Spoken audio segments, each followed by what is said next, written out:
ratchet. Tapos ito naman yung traction strap. Okay? So sunod sa traction strap, ang ano naman natin is ito yung adjuster, ratchet adjuster. Okay? Adjuster lang. Sunod ng adjuster is yung ratchet stand. So ito po yung ratchet stand na after mo ma-fix yung hita, i-elevate mo siya. So dito yung stand niya.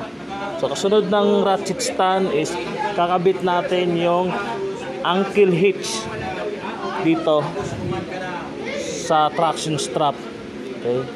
Para hatakin ng ratchet adjuster para magpantay na yung dalawang hita. So ang tawag dyan lahat is hair traction.